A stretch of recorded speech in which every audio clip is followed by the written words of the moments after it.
Oh, perfect. Now we got it. Now we're on. Yeah. You can see the comments, right? You just click the top right corner there. Okay. And then we should be good. I've got your links here. Perfect. Thank you. So how are you? Nice to see you today. It's so nice to see you. I've been looking forward to this chat for weeks. How have you been? I've been really good. It's so nice to be back. Oh, that's awesome. It's been a crazy couple weeks. Just been juggling a whole bunch of stuff. So I'm glad we can catch up and continue where we left off, because we barely even made a dent last time, did we? Well, I don't know. We had some dents. We did. And funnily enough, I had another guest come on and validate what you were saying on Friday about the elementals and how she was seeing all these elementals changing into higher vibrational beings and things. And it really, I mean, it's just so nice to hear the same information from multiple sources. It's so cool too. It feels good as a channel. You always like that extra validation, you know, when other people channel it and you're like, oh, that's what I said. This morning I thought of you because this morning I heard this huge boom, boom, boom in here. This is my office. And then I came in here, I was like, what happened? And this guy fell off the shelf. I mean, he's been up there for a long time. He never falls off. And I was like, do you have a message for me? So I pulled a couple of cards and I got a message, but it was pretty funny. I mean, just flew off the shelf. That's so funny. You gotta love those messages. I mean, what a way to get your attention. Yeah. Good morning, everyone. Nice to see you all. Yeah, hi. Hope you're all having a great day so far. Many of you probably were here last time when Rachel was here. Rachel is she's a medium, she's a channel, she's so many things. You wear so many different I do a lot of things. I try to stay with shamanic, channel, and mentor because I don't want to confuse people. But yeah, so I'm a trance medium. I'm a healer most of all. I use my trance mediumship to channel healing and messages. So I just feel like they go together. So if you know, I'd hate to be just read and then tell someone they have some horrible past life problem or something and then not be able to clear it, you know? So, exactly. Or the opposite. You've got a lot of work to do. Yeah, I feel like we need messages with our healing. We need to know, like, what can I do? You know, and a lot of you asked those great questions last time, like, what can I do? How can I connect with these beings? How can I reach ascension? How can I do these things? You know, you all want to know those things. And I feel like talking to your spirit guides and your helpers, that's the answer. They will guide you all the way. I mean, they guided me all the way. They don't know everything, but they certainly know a lot more than we do. Well, they have that 5D viewpoint, you know, they can kind of see outside of time. Yeah. And they know more. They just don't always tell us. That's true. That's true. That's one of the things that they kind of drip feed us. They're like, if you tell you too much, you might either freak out or you go in a completely different direction than we want you to. So they just kind of like, it's like baby feed, you know, like they lead us very tiny steps in one direction. I did a session the other day and they were like, that's all we can tell you for now. Because if we tell you more, you know, it's like, it'll be too much information. So just take what we told you, work from there. And then after that, we'll tell you more. Yeah. They've nearly broken my brain a few times with some huge revelations. So I know exactly how important that is. Sometimes they tell you too much and then you're like, and now I got to go back to that other thing I was going to do. Yes, that's important too. Do that. I'm like, So for today, how have you been feeling? This has been crazy energy. We're not even in Mercury retrograde yet, but we were having, you know, just a bit of a fluster this morning with me and my technology as well. So, really? You know, and it's just been, well, yeah. I mean, for some reason, every morning when I tried to make my headphones stop working every single day. I've had to mess with my headphones. I can't imagine why that's happening. And they're really good, expensive ones too. So I'm like, what the hell? Like, what is your problem? Just for some reason, little tiny disturbances, little things, disruptions. Like, technology is a pain in the butt. That's the 4D interference for sure. This morning, my computer completely did not work. Like, I couldn't get it to open, and it's a really nice computer. Like, it's not old or anything. And I'm actually going to check the Schumann as well because, man, these flares have been intense the last few days. yeah, You've it been does feeling these. Yeah. So what I started to do was, while Apple Look was at you guys. working, I started clearing the computer of like fourth dimensional interference, like reptilian interference, and that seemed to work. So, although I have to call Apple back afterwards, which is you never know who to blame these days when it comes to electronics not working. Gotta love it. Good morning, guys. Hello, Brandy. Nice to see you guys coming on this morning. Welcome, welcome. So, what would you like to start with today? I mean, we've got so many things we could start with. I'm going to leave it up to you. Well, you wanted to, and I haven't asked Alparabeam, my blue avian guide. I have not asked him anything about the uprising you were talking about, so we could. I saved it for you. I was curious, but I waited. Little sneak peek at the drama. Yeah, so I could bring in Alparabeam, we could ask him, or if you want, we could bring in more Faye. Well, let's talk with Rachel for a few minutes before we start moving on to interdimensional. Tell me, what have you been up to lately? What have you been doing? Well, I've been really busy, actually. As usual, I have been working on all the things coming up for me because I have a lot that happens in January. I have a class or a course, 22-week course where I teach people how to work in higher dimensions by channeling light messages and healing from all kinds of higher light beings. And then we kind of go step by step, kind of like they were saying last time, that you need to start with some like your spirit guides or the Fae or something like that. So that's kind of how I do it. And so I've been working with that, with registration for that, with Black Friday, I was working with that at a special, which was the day I was on. And then I don't know. I feel like just personally, though, my life has been like wild. Like I have so much going on. It's just a lot. Seems like a lot lately. And I don't know if it's just because I'm so tired from those, the flares or whatever or what, but it just feels like everything's like a lot. Yeah, and my clients are really saying they're feeling a lot. Well, they used to be like, I would say probably about a good blast would be about a week apart. And now it seems like we're getting one almost every day. And it's like, holy shit, simmer down. Well, they keep saying that things are heating up for us. Things are happening. So I guess that's how we see it. I mean, besides in our personal life. There was also a whole, as Chantal was mentioning, there was a whole bunch of black spikes. And some people say that those are actually timeline jumps or where our timeline convergence has occurred. So maybe we could even ask about that today. Because I'm genuinely curious. Yeah. I clear that too. So what I see is we have these alternate and parallel lives, and they all have to join so we get to the ascension timeline. And we have these sort of groups of timelines. So we have these timelines like of course you just have regular trying to get a higher timeline. So a higher timeline would mean you're manifesting faster and easier. You get to where you're going really quickly and easily. And a lower timeline would be like there's a lot more blocks, it's harder, when am I ever going to get there, And then there's master timelines where you can so you could get to the top of your timeline, but there's still more better timelines you could get on. So there's things like that. You could jump a master timeline. And anyway, I see these alternate and parallel lives where they're collapsed and they have to come into the body.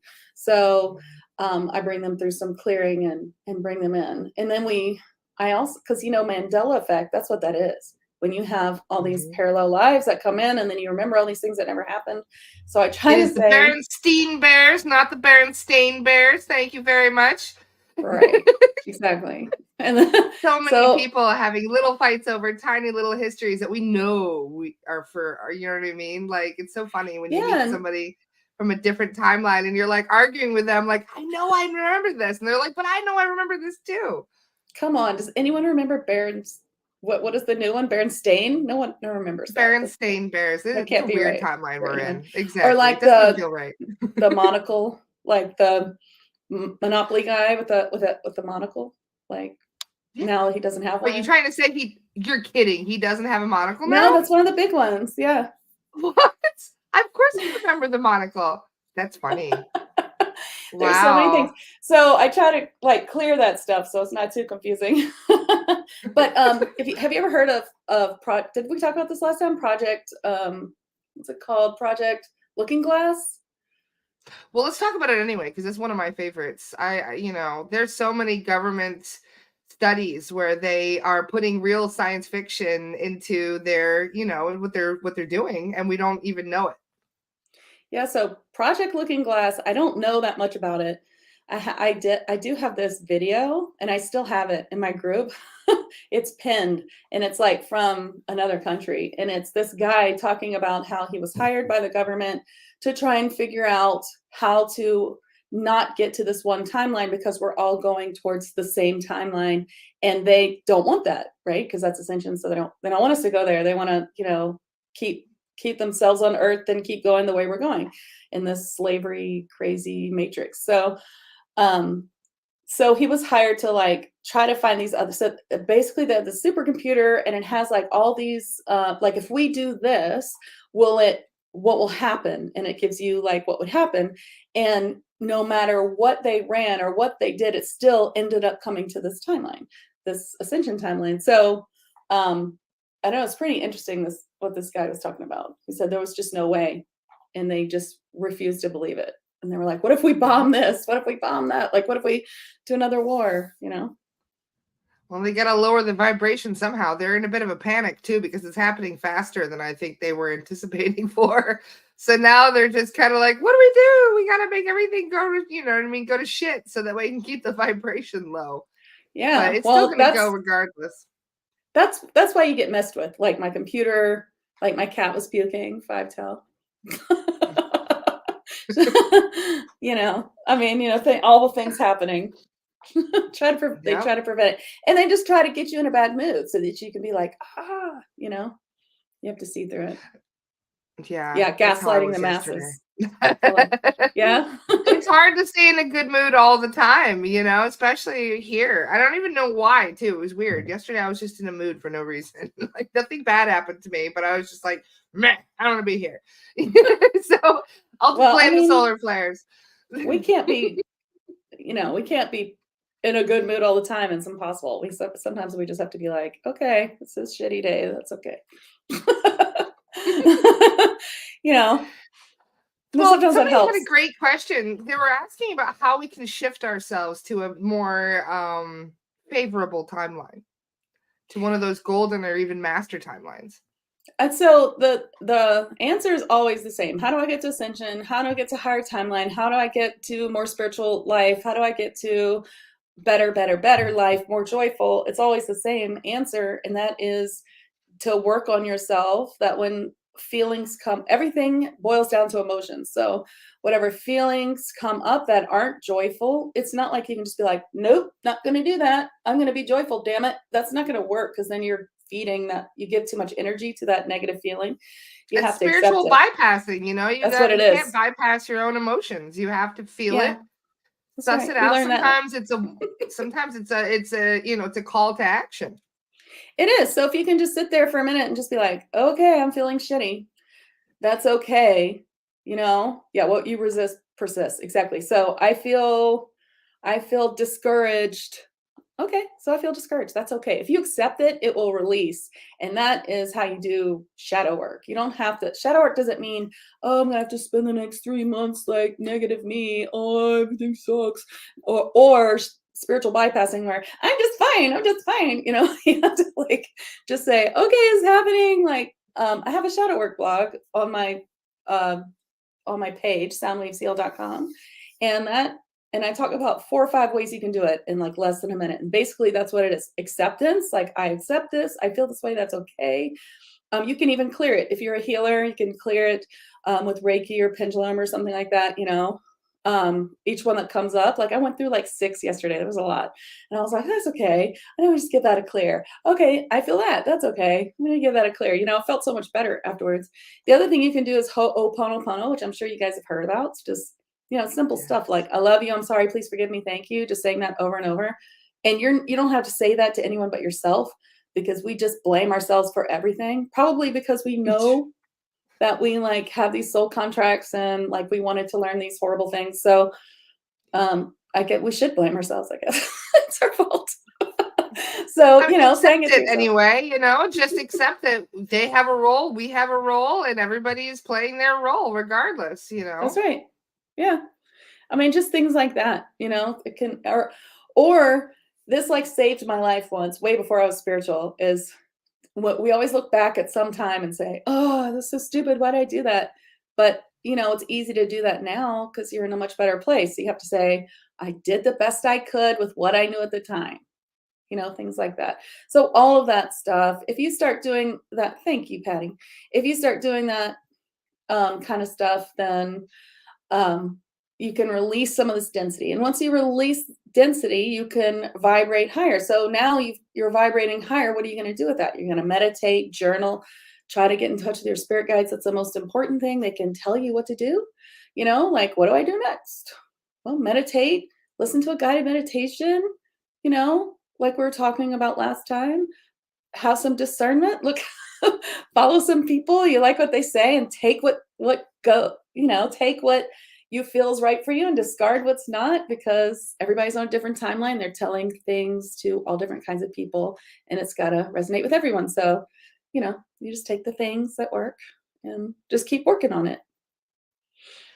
That's the name of the game here, really, on Earth, is trial and error. We're all just learning as we go, really. Fake it till you make it. Oh, it's so funny that you say that. I was talking about fake it till you make it the other day when I used to be a singer. I live by that. Fake it till you make it. I live by it too. There's so many times when people are like, do you have experience? I'm like, yeah. I'll get some. Just it's the same thing as law of attraction. You just act as if you already have it, right? And then you will. Exactly. I know someone especially when you're a quick learner. Yeah.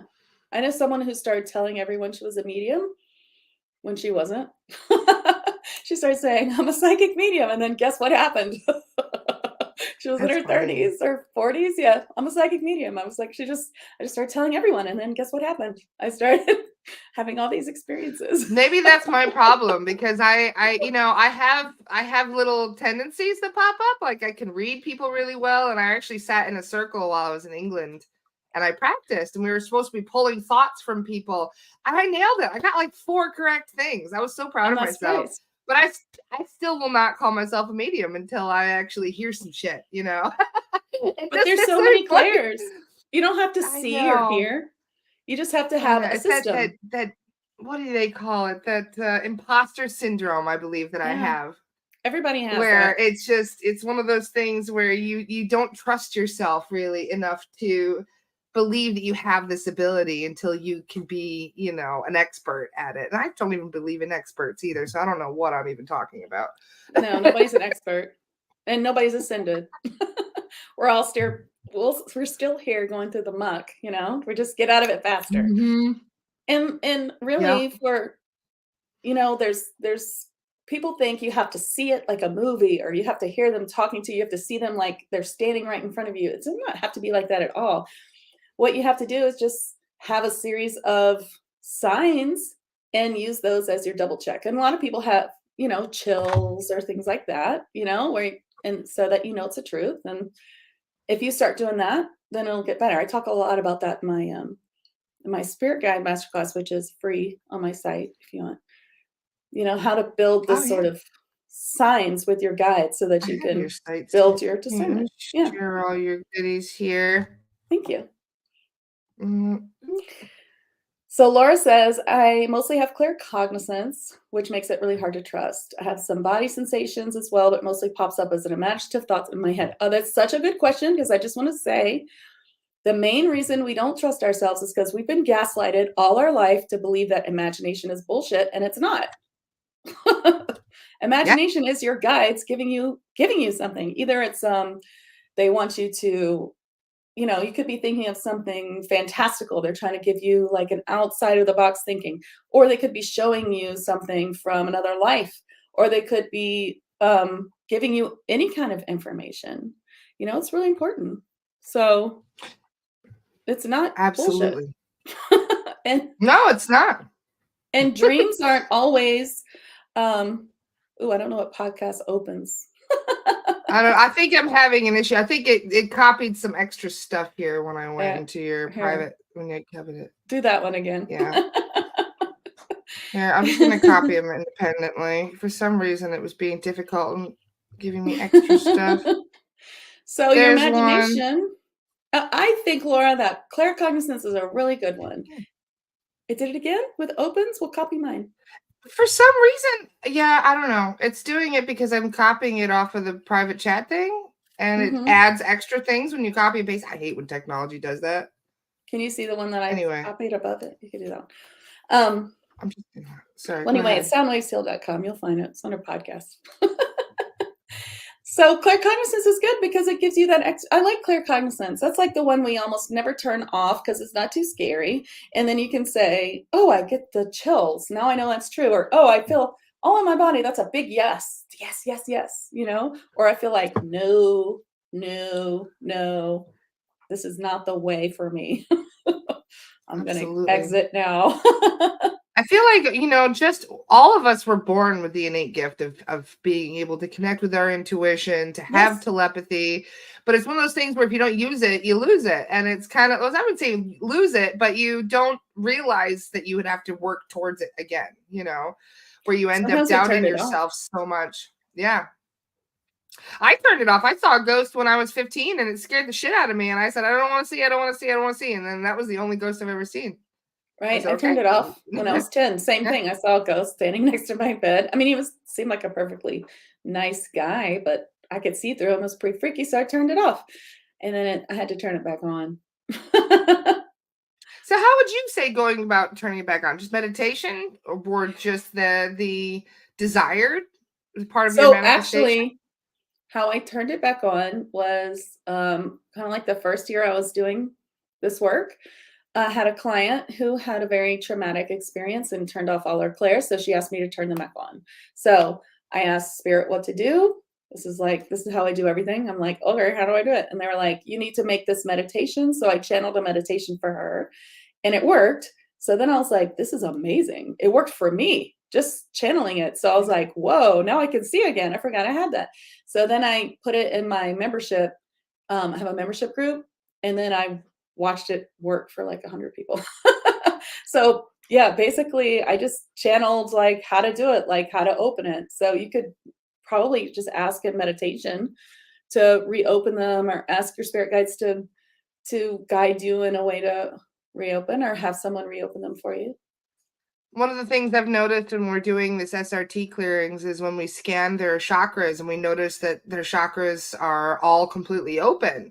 And we ask, do they need them all to be open? And sometimes they'll say, well, actually, we need to close the third eye a little bit because they're struggling. They're having a really hard time.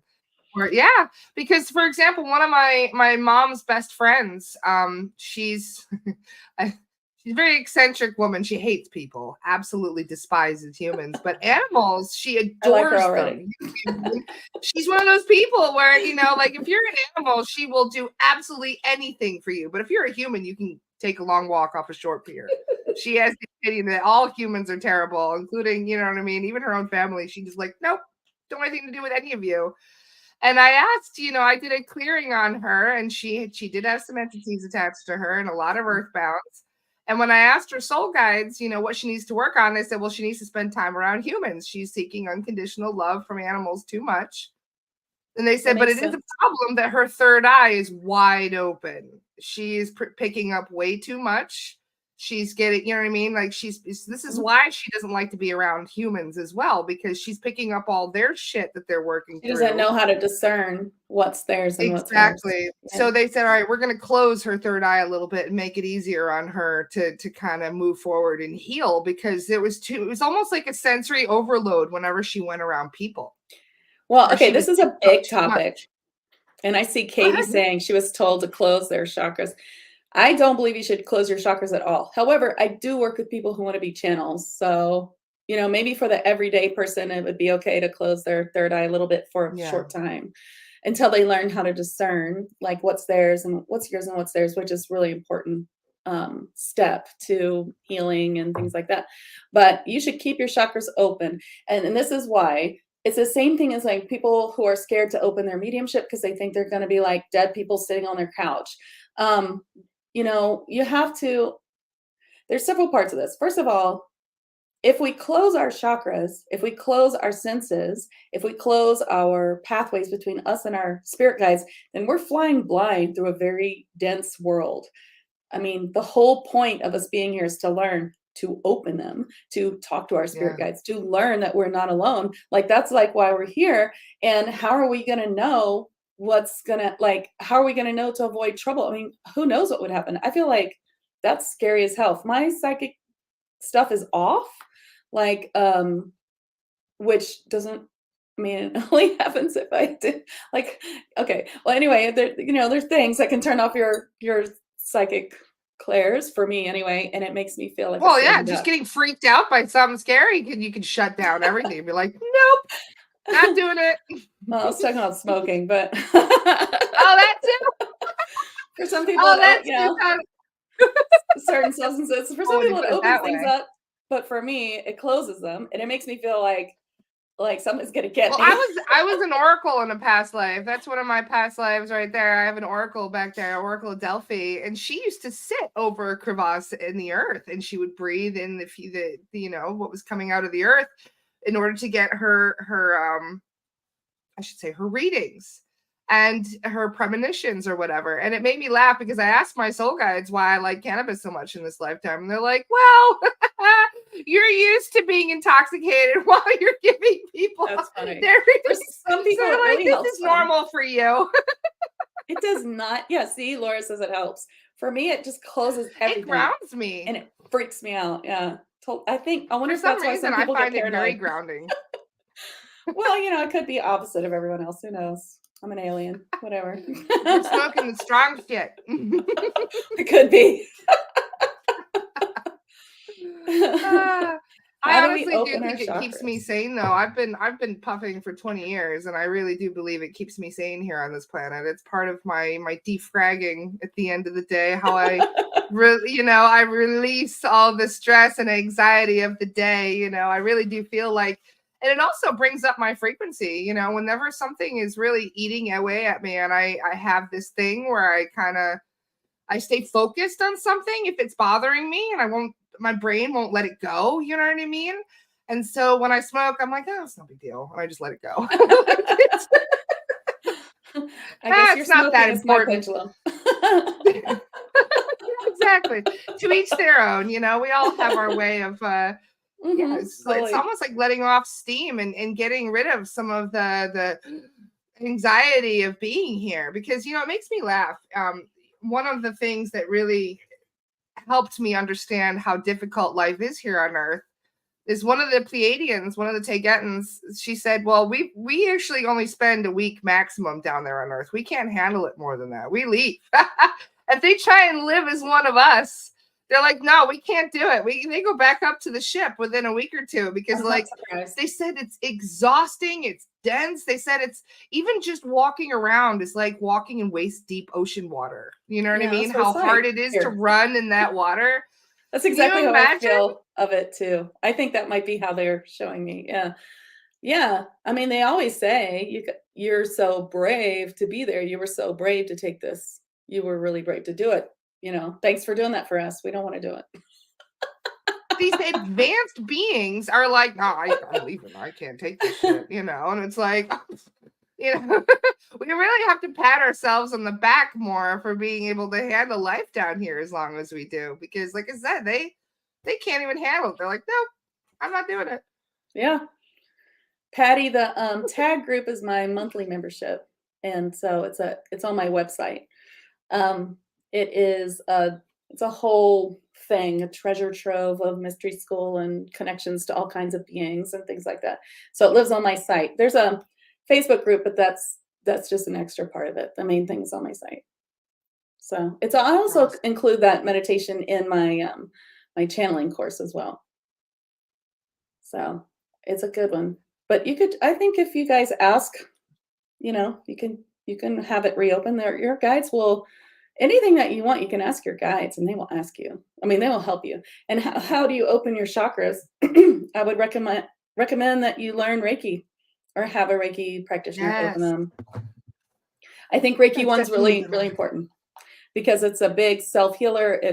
It brings up your vibration so high, permanently. It's like it helps For you a lot. spiritual beginners, I don't think there's anything better to start with than Reiki and tarot or Yeah. oracle cards and card reading in general. Right.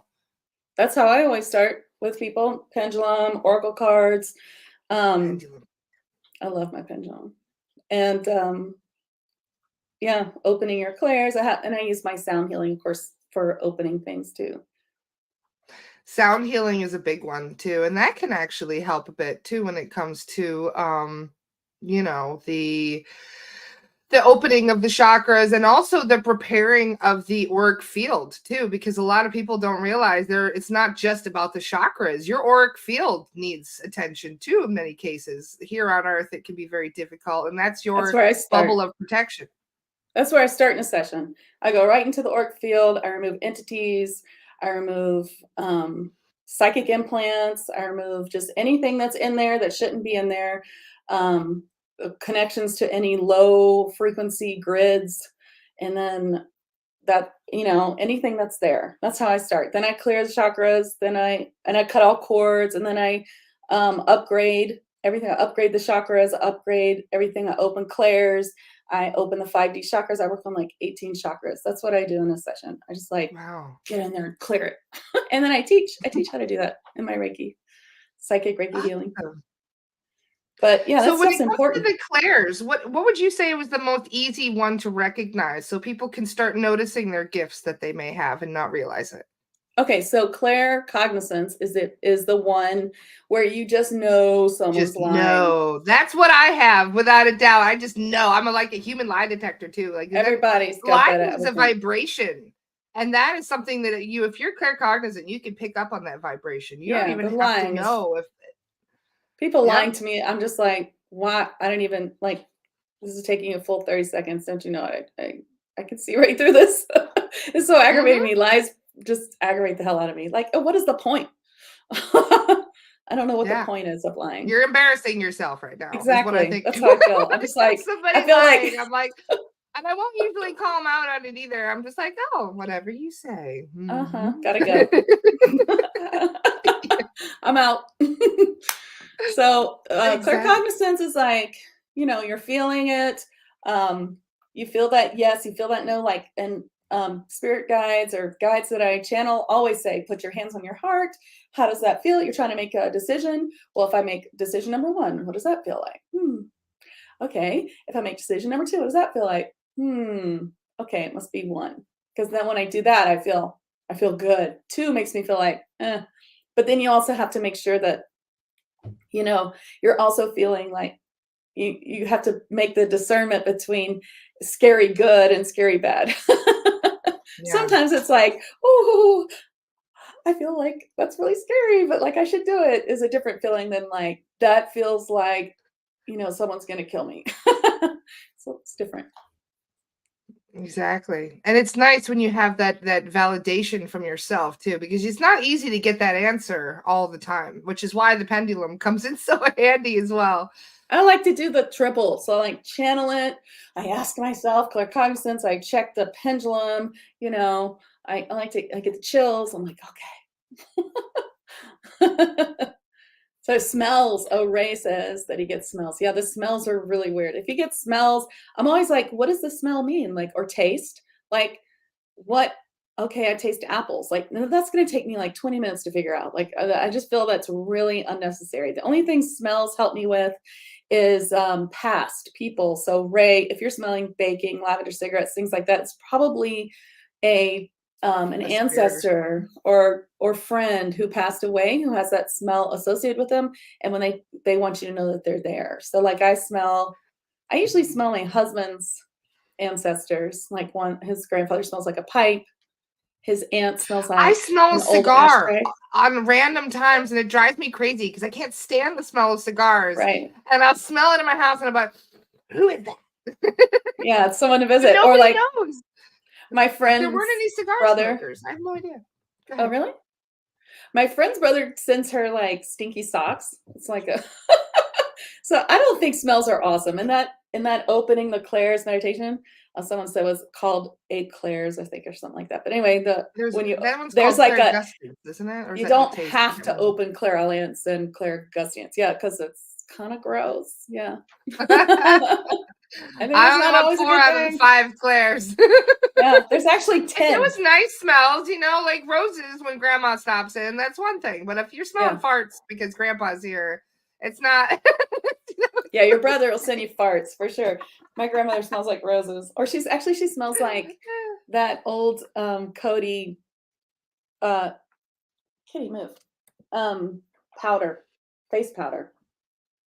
Oh, when they used to do their noses. Ow! I got a cat. Hi. I love the tail just doing this along the bottom of the screen. It's my Lyran helper. I love it. But hearing, I think, is an interesting one. So people don't realize, like, clairaudience can be things like where you hear knocks or doorbells or people saying your name. Yes, sure, those feel like they're outside your ears. But there's also clairaudience where you just, it's like you hear the word, but it's like your brain is saying it, and that's all. But that so is it really clairaudience? Like if you hear a knock in the house and everybody heard it too, or if you only heard the knock? If everybody heard it, then it's something connected to everyone. Interesting. Okay. My cat's making a lot of noise. I'm sorry. She's hitting No, you're fine. We love cats. She's probably gonna be the star of the show now. She'd love to be that. That's her like MO right now. We have so many familiars coming on this show. They love to pop in and say hello. Yeah, she'll come help if I have a Lara Starr seed or something I'm working on, or yeah, she likes to help sometimes. Gail's got a good question. What if you hear things on top of white noises like fans, etc.? That's usually fae. So, is it music? Do you hear music through your white noise maker, your fan, or your baby monitor? If you hear it's like kind weird of possible. music, I'm pretty sure Gail does have a fae around, knowing her. I think everybody does. So if you hear that, they're everywhere. Where you hear that music, especially if it's like at night or you're like near your backyard or someplace where you might have fae, like if you have a lot of plants inside, it could be inside. And if it's kind of like you hear a tune, but if I said sing it back to me, you wouldn't be able to. It's like you hear it, but you can't recreate it, or you can't really. That before. That's fae music. That means they're having a party, and they're letting no you way. Their music. Yeah, have a little fae party That's in your amazing. yard. Oh, because you do kind of hear music in the woods every once in a while. Just not. It's very faint, and it's almost like you can barely hear it. The fae realm. Oh yeah, totally. No way. That's amazing. Gail says old music, talk shows, sometimes discussions. You hear all that, Gail? Then that's another dimension, probably. Yeah. Talk shows and discussions. Oh, Kitty. Hearing alternate realities. Oh, she's beautiful. What's her name? Pretty. Her name's Kirby. Hello. Aren't you sweet? She's purring. We love the kitties around here. We love all the animals. Oh my gosh, Jessica. I had some fae visit in my dreams last night and I couldn't go back to sleep. And I had hot flashes all night. Oh my gosh. That means you were burning up. You had a lot of energy coming through. Mm-hmm. Whenever you get hot and sweaty like that, that's a lot of energy being pulled through your body.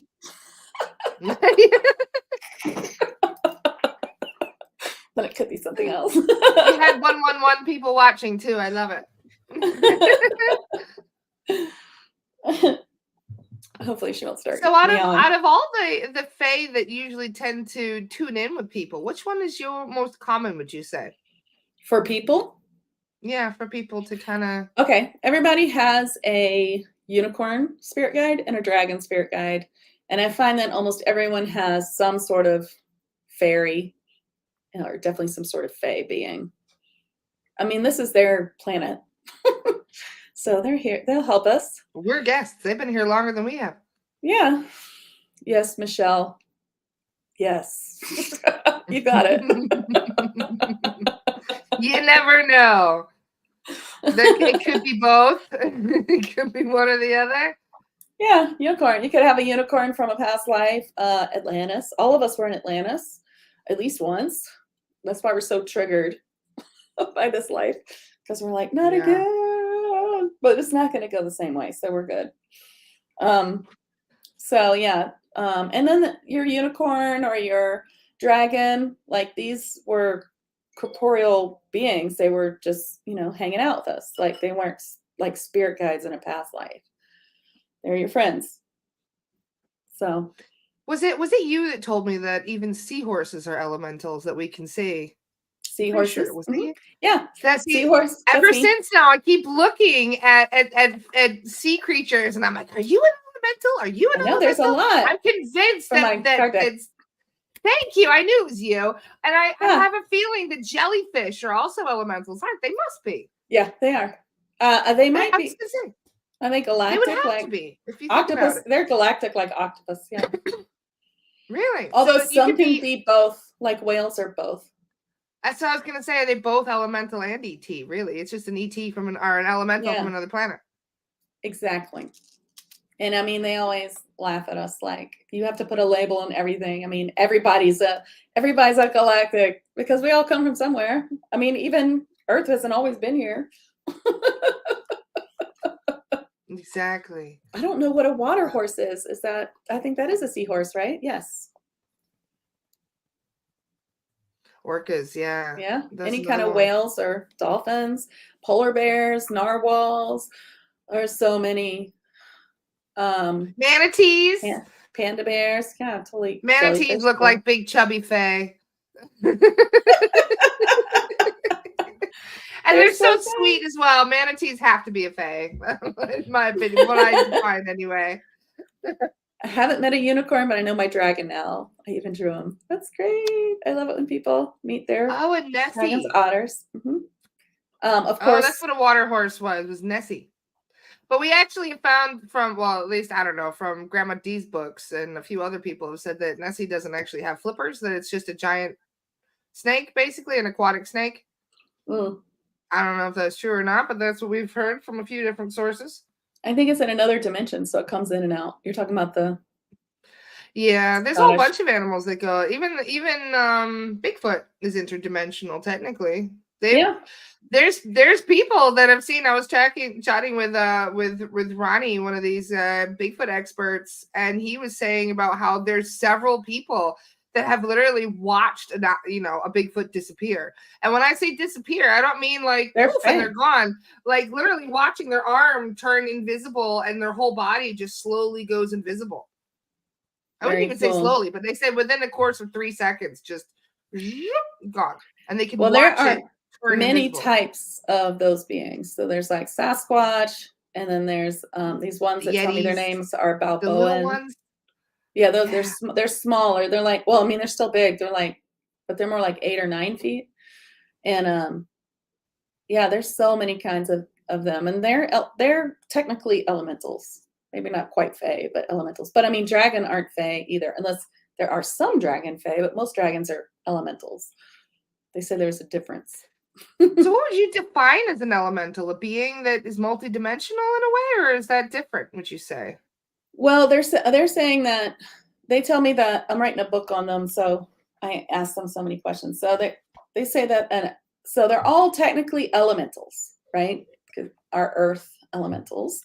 But some of them are fae. So what makes them fae is that they would be in the fae dimension land. So there's like this fae land, right? It's like a dimension. It's kind of like people off with the fairies, that sort of thing. So that's where you'll see like fairies, elves, unicorns. I mean, most things. But there are a few things that might not be there, like Bigfoot or polar bears, dragons. I don't know. So I'm just trying to understand the whole elemental genus here and how they get put into that category. What would make them an elemental? Well, I think that they're just fifth dimensional beings. It's like they're not animals. Do you know what I mean? It's like the fifth dimensional type of next animal. I imagine that it's kind of like their next tier up in relation to consciousness level, I'm guessing. Yeah, they're usually fifth dimensional. Some of them can be fourth, but they're usually fifth. Awesome. Sorry. Have you heard anything about mermaids? Oh yeah, are you kidding? Mermaids, definitely. Lots and lots of mermaids. Leprechauns, yes. Mhm. And There's all kinds what of about mermaids. yeah? Mhm. They were from Atlantis, yeah? Is that also what you know There's from them? Because we heard, there's a lot yeah. from Atlantis, but there's all kinds, yeah. And there are special ones in Atlantis called crystal mermaids, and there weren't very many of them. Like we learned about them. Kitty, stop. We learned about them in my TAG Lightworkers membership. Is they guarded the big crystals. So as you know, Atlantis, they put all their information in crystals, and these Yeah. crystal mermaids not only did they do they guard them or guarded them, they also took them out. Took them. I think she's hungry. They also would take them out in sacred ceremonies, like they bring them out and then put them back, like they were part of all of that. Yeah, crystal mermaids. They Interesting. have a. I think I put part of the, if not the whole masterclass from TAG on my blog. I'm pretty sure. So yeah, I think you can find that if you search my blog. Fascinating. And Yeah. Steph was asking about brownies. Do you know about brownies? Mm-hmm. Brownies are like, they work on, I don't know, the cat is going to make me feed her before I channel, I'm pretty sure. Brownies, they work with like the earth, the forest, like leaves and things like that. The forest ground cover, like they're kind of like ants. I don't know how to describe it. They just work on keeping that all like turning and working, and like insects do. That's kind of like what they do. Interesting. Yeah. They're part of the caretaker network. Yeah, the ground. It's like they work on the Yeah, ground. the ground crew. Mm-hmm. There's probably more. I haven't gotten to that chapter yet. They do too much. Yeah, it was me that talked about crystal divas. Yeah. Crystal divas are the kind that are, those are like the fae that are inside your pendulum sometimes. Yes. Yeah, they hide in fallen leaves, like composting. Yeah, and then they do some sort of composting or something in the forest. It's like their job. Interesting.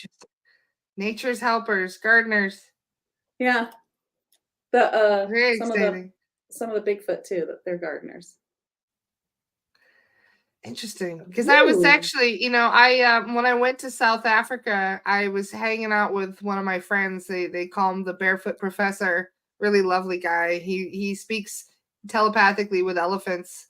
And he was telling me that elephants are gardeners, that they're tree gardeners, that they actually will move into an area, that they'll knock down a certain tree because they don't want it. It doesn't serve a purpose for them or for the other wildlife. And they will actually uproot those trees on purpose. And then they'll replant other trees on purpose in the same spot. So they will actually plant forests, elephants, on purpose. Kind of like squirrels do, but more intentionally. That's cool. I think elephants are supposed to be elementals too. I can ask. I wondered that. Yeah, Because they there's are. so many.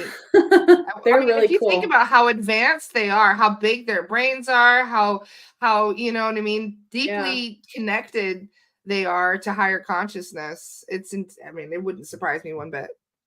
Well, animals are in general.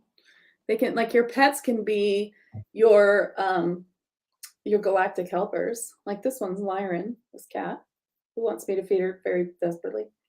Well, go ahead, Peter. Go ahead. Like, seriously. Go feed her.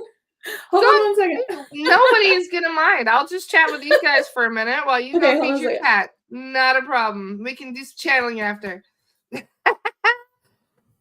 See, cats, they know they're still supposed to be worshipped here. They're just like, hey,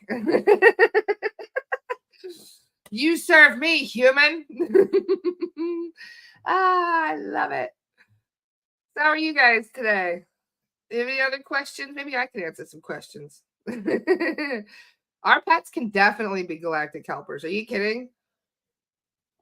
You'd be surprised. According to the Urma, they actually claim that many of their incarnations as starseeds are actually house cats.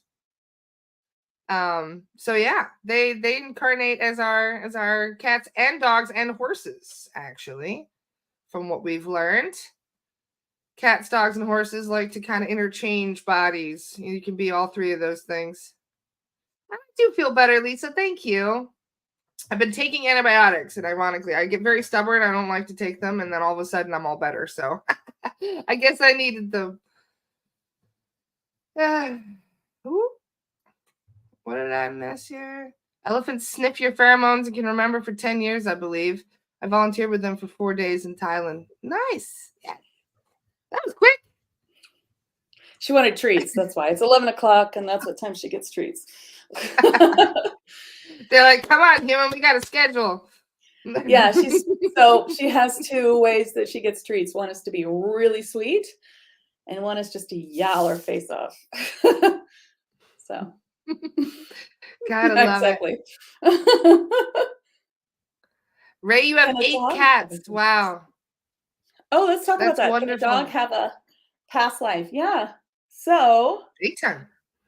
Okay, so think about this. Here's Earth going through ascension, and here's how many spots there are. I don't know, 4 billion.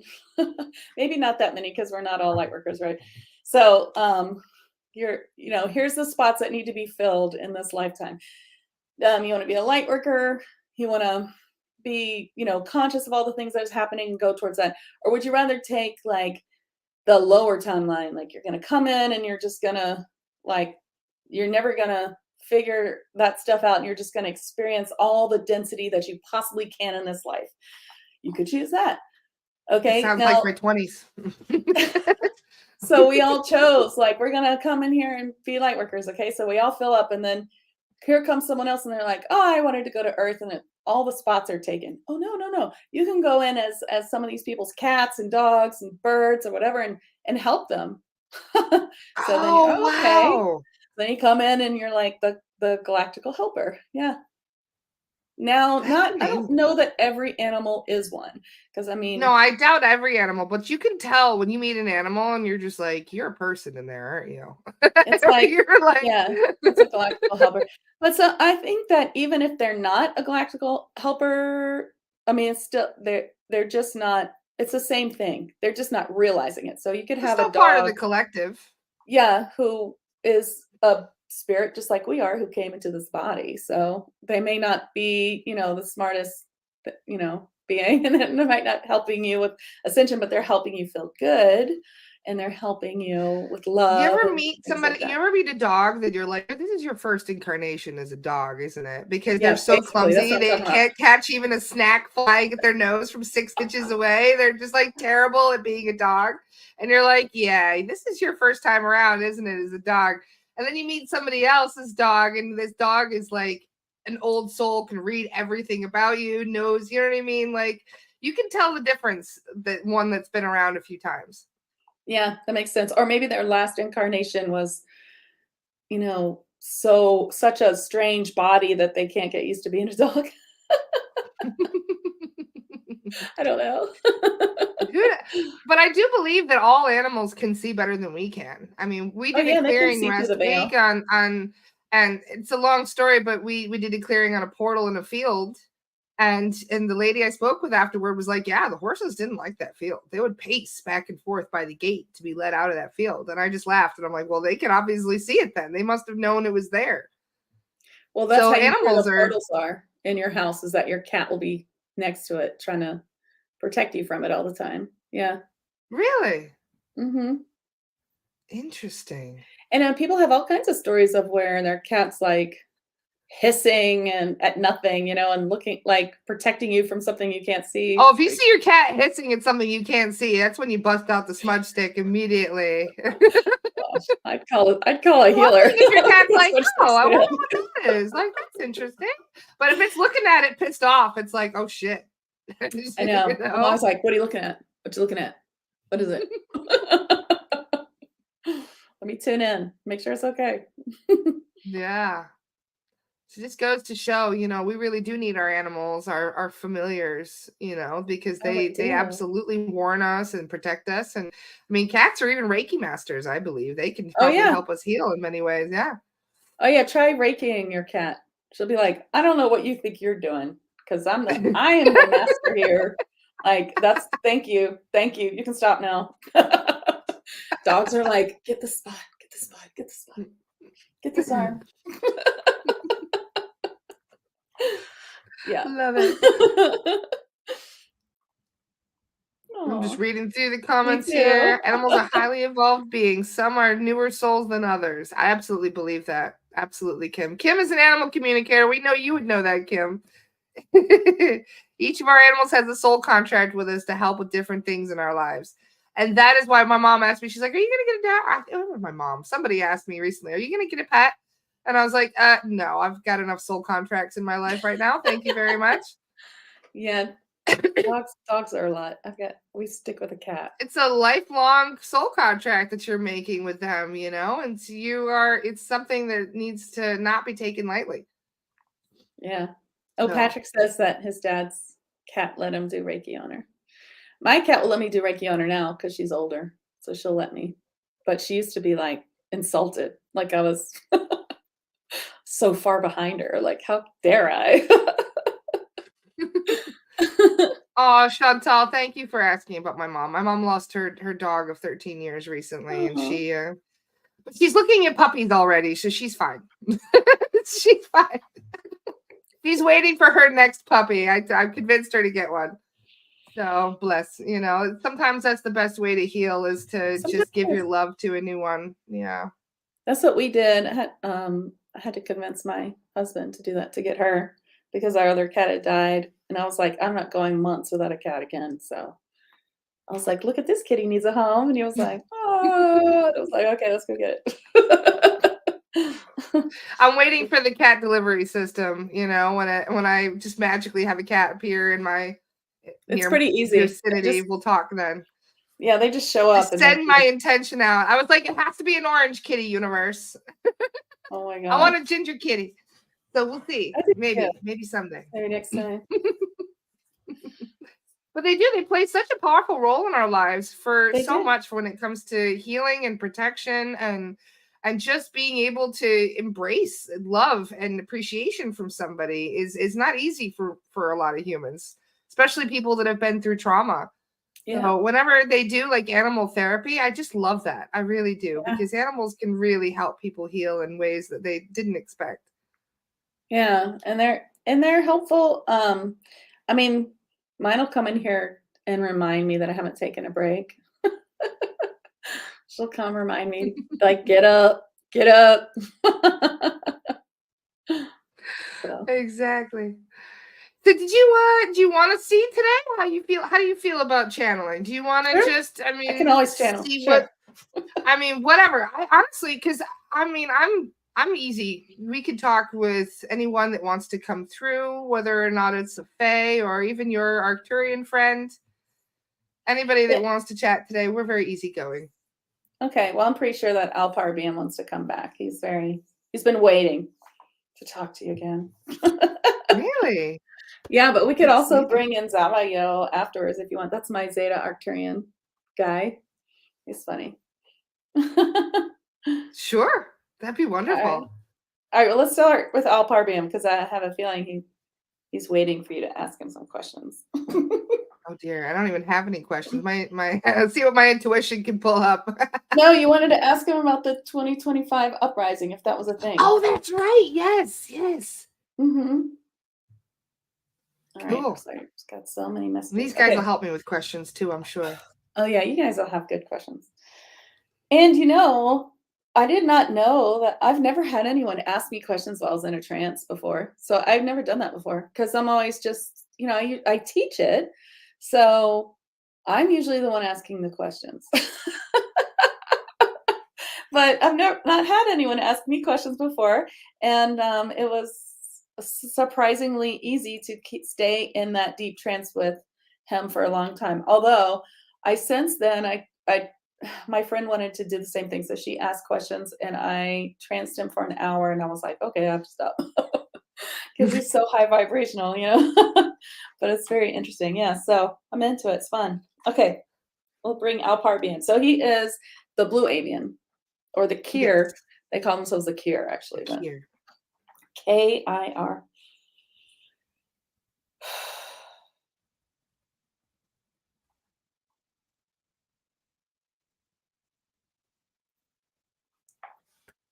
He doesn't like how I'm sitting. Hold on.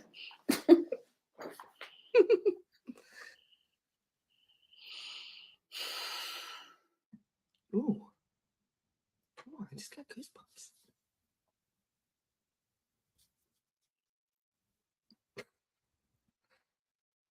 Hello again. I'm happy to be Hello. here. Thank you for joining us today. It's a pleasure I'm to very speak with happy you. to be here. Thank you. And hello to We all just of had you a watching. we're very curious about the future. We were hoping that maybe you could give us some spoilers as to what might be coming. I would love to. I will caution timelines, but I'll give you answers on what's 80% or more likely to happen of timelines, if that helps. It does. What is your question? So we're wondering about the governments and moving forward, and if there's going to be any more freedoms that we take for ourselves. Oh, you'll take them. Yes. There's this time when the light in this planet becomes so bright that the hold that these beings have on your corporation governments is not, it's not very deep, and it becomes more of a where they're pretending that they have more control than they have, where it's more bluster than truth.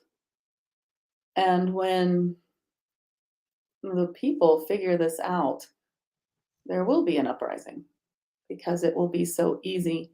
It is part of the dismantling of the systems here, which is why you're here, to learn how many systems are affecting you and how many systems need to be released. It's not just about the government, but thought patterns and all kinds of systems or learning programming that you must release in this lifetime. And there's a lot of personal programming that many need to release, and there's global and national as well. That's wonderful. Very exciting to hear. Would you be able to share a little bit of information about the cure, please, and what roles you guys are playing here on this earth at this time? Yes, we are here and coming in more now to help you with your light bodies and to build more light so that you can ascend to each level of ascension more easily. There are many, many levels, and each level will feel to you like a personal upgrade, because that's exactly what it is you release the density that keeps you from coming to a higher place, then you are able to do it. If you want to think about levels of light, or even if you've seen oil and water in the same glass and then something else in the glass that makes different levels. Have you ever seen this? And you can see how things float in different parts. Yes, it's like that. If you think of it in that way, there are levels, like layers of density, and you can think of the higher ones as going higher, fifth dimension.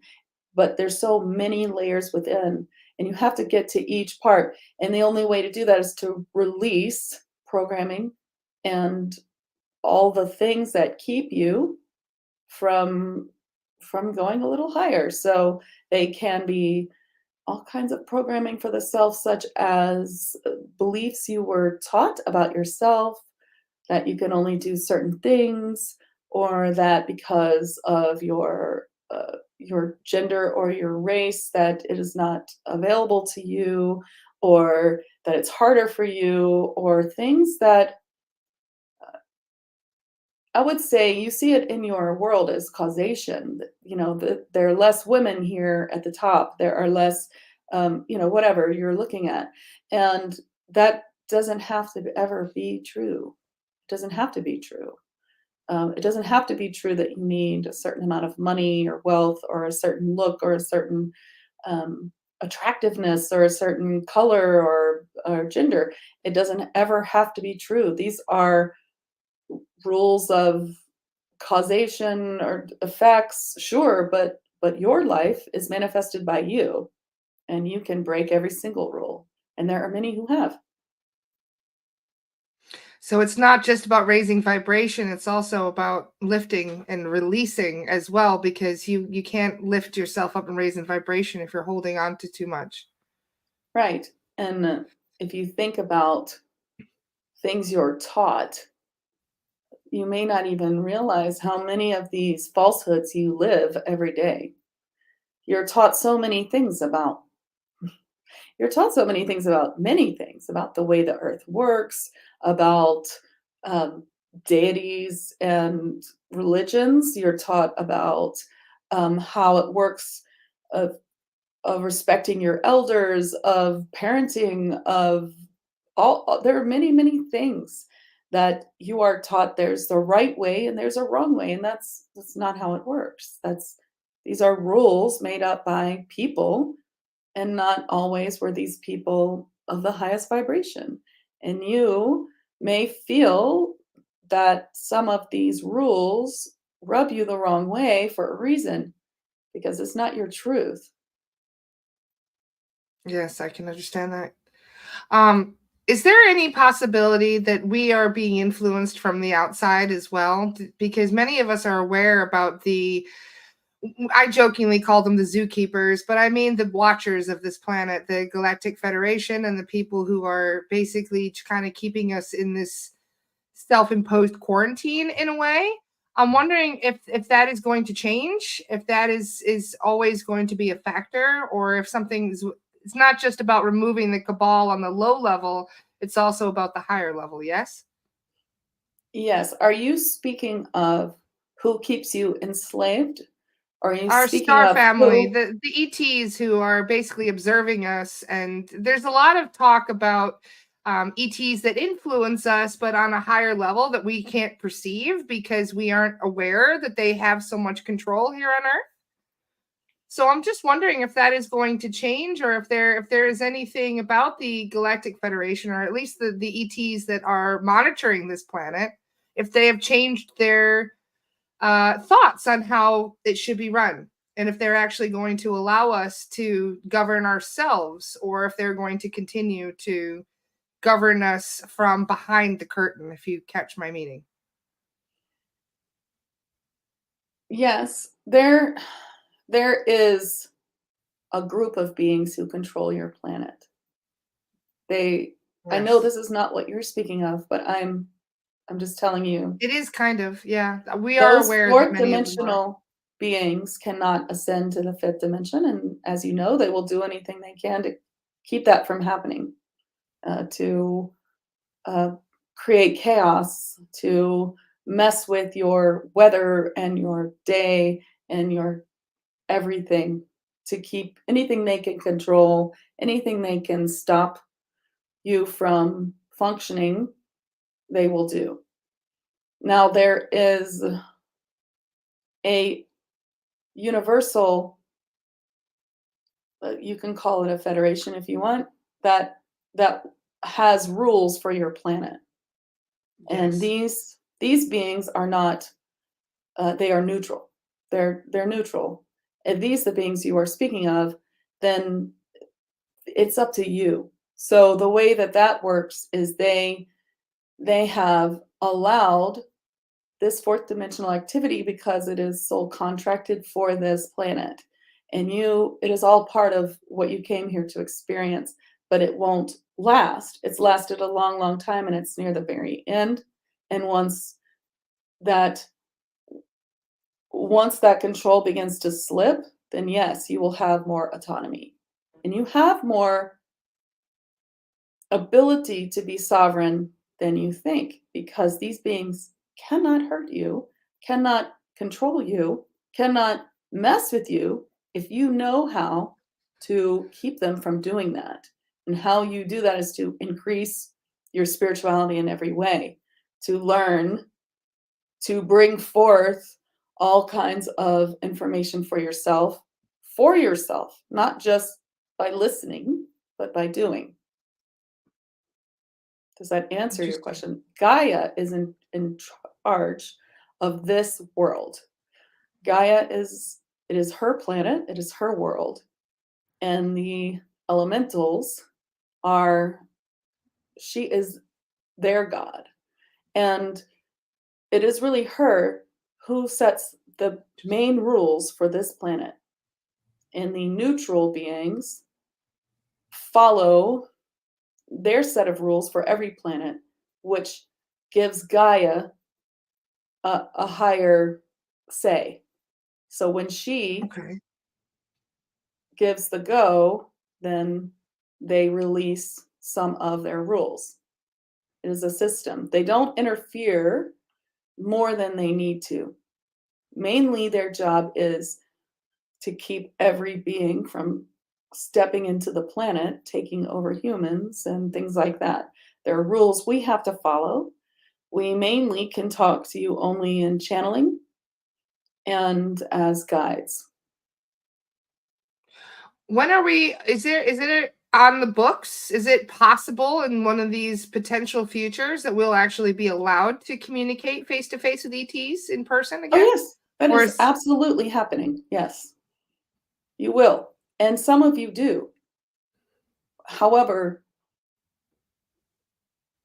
it is more of seeing through the veil. For us to step onto 3D Earth, there are rules about that. And people do break rules, or beings, I should say. They do break the rules sometimes. We do notice. I mean, one of my SRT clients came through and said a mantis, was messing with them, and they didn't even realize. It wasn't intentional, but the mantis was causing severe mental health issues in the person it was attached to. It wasn't even attached; it was listening. It was within the vicinity, right? And it makes me wonder. Yes, it was listening, and because it was in their vicinity, the person that was sensing this mantis was experiencing severe mental health problems. This is how the beings who control your planet come into your space to stop you from increasing your light. This is an example. And that's not breaking the prime directive, though? That's not breaking the rules? These beings are not following any rules, but they are not following the rules at all. They are trying to take over the planet. But because they cannot succeed, and because of soul contracts in place, the neutral collective allows them to continue, because it is you who needs to learn how to turn them away. This is part of your learning as a human. If you're going to walk this ascended path, you need to learn how to deal with these beings and how to turn them away, how to keep them from coming in. You need to learn a system or a modality that helps you do that. There's many, many, many modalities. The one you speak of, there's Reiki, there's many kinds. There's one this person teaches. There's ones that her mentor teaches. There's many, many kinds of ways to learn how to discern good and bad, good helpers, bad helpers. Well, they're not helpers. Bad, negative beings is a better word, and turn them away.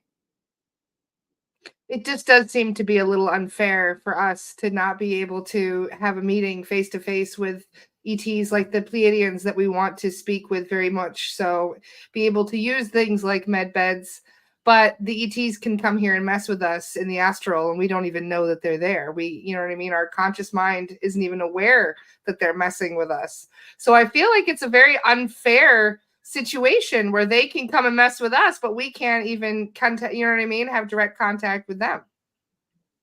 Well, but you can learn to speak with higher dimensional beings, your starseed helpers. Through the veil, they can speak to you. You can channel them in many ways. They help you as guides and helpers. As far as the unfairness, well, that's what Earth is, completely unfair, of course. Yeah, that's true. Very true. Good point. It wasn't about fair. It was about personal learning. It's a way. I think my problem is the rules. I just don't like rules. I don't think that they're playing their role that they actually should be. You know, I feel like the rules are benefiting one group and screwing over another, and that's part of the reason why I'm so frustrated with it. You can ascend above the rule. You can, and you can find the way to make them turn away, not see you, be disgusted with how much love you're pouring into the universe. It's one way to deflect them. They hate all of that. For love is the opposite of fear, and they're breeding fear. So when you are producing love for the world and yourself, it is harder for them to come near you. It is when you are dipping into fear where they can touch you, and where you still have density in your field that needs to be released. That is very true. I'm sure most of us have densities that need to be released. Everyone has density to be released. Is there any advice that you could say that you would suggest for people doing their shadow work right now? Yes, what comes up for you is what we are showing you needs to be looked at.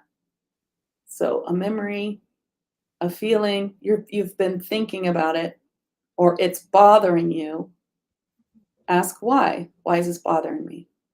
Begin there. Speak with someone else about it. Speak about it. It may come out. Speaking is a very helpful third dimensional way to get to the bottom of your feelings, or writing. You can write about it as well. Thank you. That's a very good tip. Do you have any advice for the collective as a whole right now that you would be willing to offer? Yes. The light is coming into your planet, whether you are being blocked from it or not. And so there is no way for the dark to actually stop what is happening. However, you must do your part.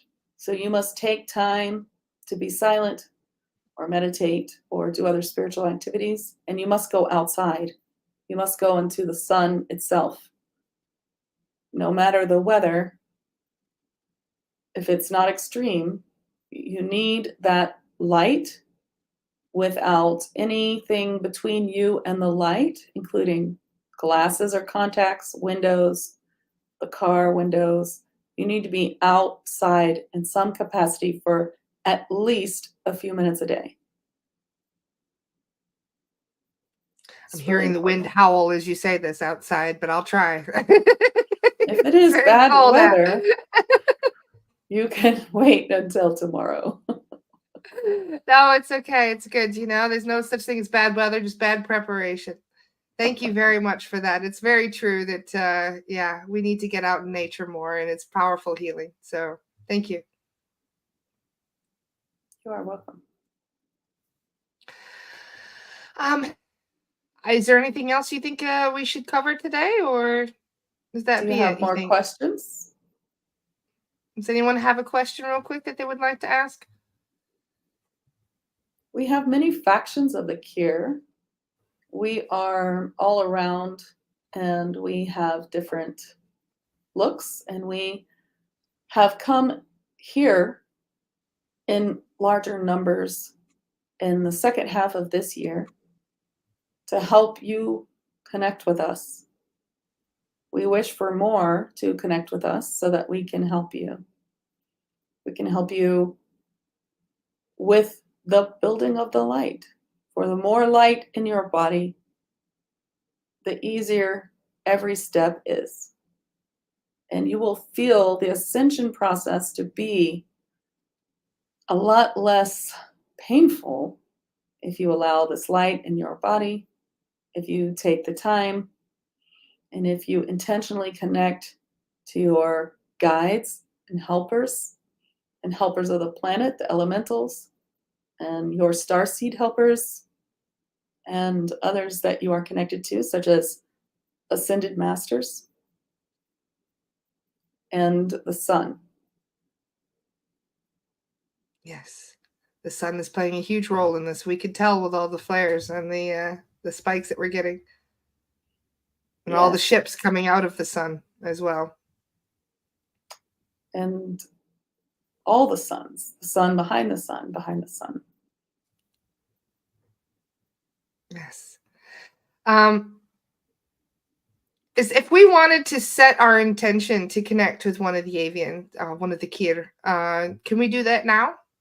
Each of us? Yes. You can.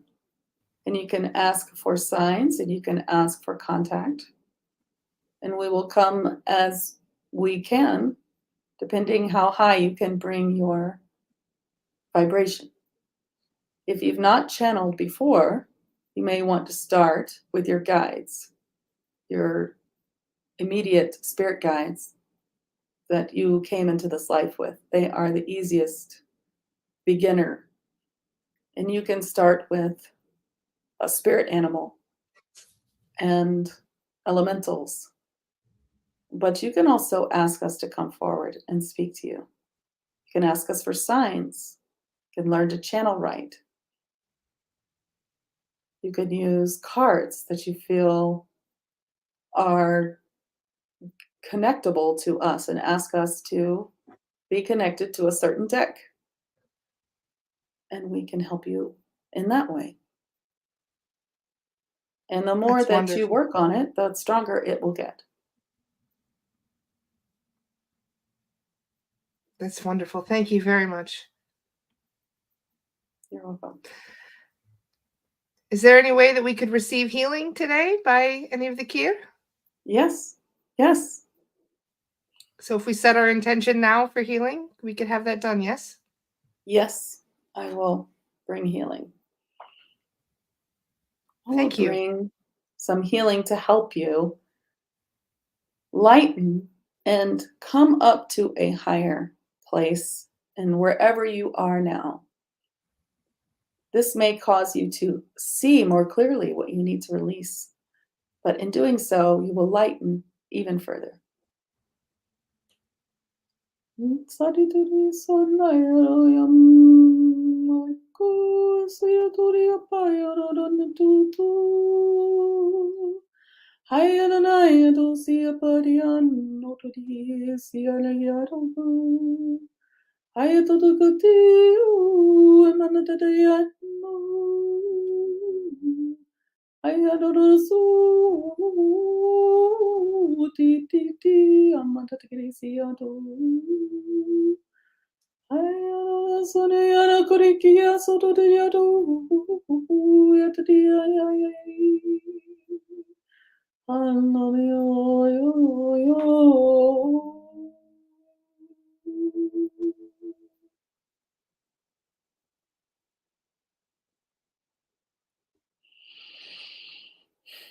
Thank you for having me.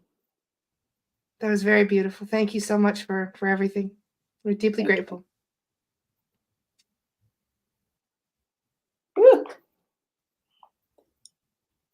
I love it when you sing in light language. Thank you. That was beautiful. Thank you. That was much easier to hold on this time. And this time he let me feel what he actually looks like. Well, do tell. That was one of the questions that I was curious about, actually, is what he actually looks like. So, because I'm always wondering if he has this sort of like flatter face or more like the hieroglyphics. And it's more like the hieroglyphics. I had a feeling. You know what he felt like? Of course, I'm looking at it from inside. It felt like the Roadrunner. with wings. Meep, meep. Yeah, that's what it felt like. Wow. That's amazing. That was fun. I imagine their energy is very powerful. It is. I'm getting used to it, to holding him for a long time. Yes, he's an avian. I'm looking at the comments. Yeah, that was what so they show me things when I trance beings. And that first question, about the 2025, he was like, yes, absolutely, 2025. and he showed me like the world, and like that there was like this much light and this much not light. I don't know. It's interesting. It's like there's just so much light and it looked like sunlight. So that's pretty cool. They'll go beep beep.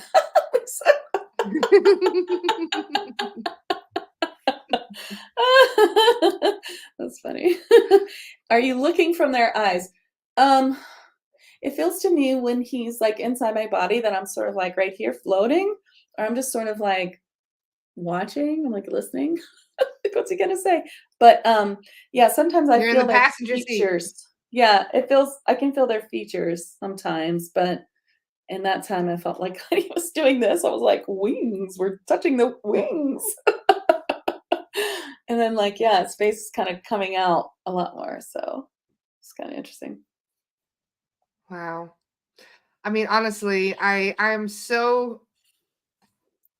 been a bit jaded recently just about this whole situation here on Earth. It's part of the reason I was in a funk yesterday, where I'm just kind of like, I'm so sick of our controllers. Yeah, sure. So, it's very much like this incessant need for validation that it's going to get better. It's like going to get better. I mean, now. Look at all the signs about the sun show us it's getting better, because the more sunlight on this planet, the better, Yeah.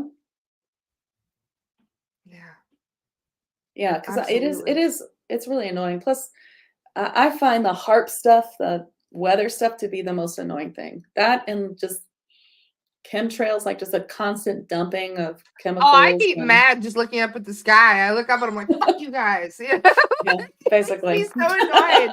How dare you ruin my blue sky today? It's the worst, honestly. But it is one of those things where it's like every time I see something like this, I'm like, I do not consent. That's like the main thing I say. I do not consent. That chemtrail or that chemtrail. It's like, what else can you do though? Because that's just basically all I feel. That's the only power I feel like I have, is to just march around and be like, don't consent, don't consent, don't consent. But it does help, to a degree, because you are setting that intention for establishing your own freedom in a way, because, they have kind of robbed us of our ability to just be a free sovereign being. Yeah. And just exist, without harassment. So he was showing me, and I've done this. He was showing me like when you can feel that there's interference, like there's some sort of fourth dimensional or whatever interference trying to interfere or watching you. So they come and watch you. That's part of the whole, like, why you don't want your phone to be, spying on you.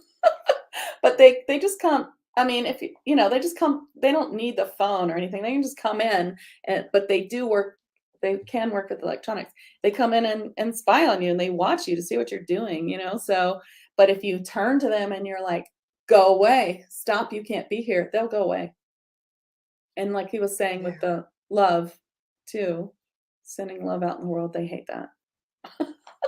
Well, I imagine not, because they're trying to send the opposite out into the world, and we're counteracting that, And that works with negative beings who aren't on this planet too, who are coming in from outside too, because we have those too.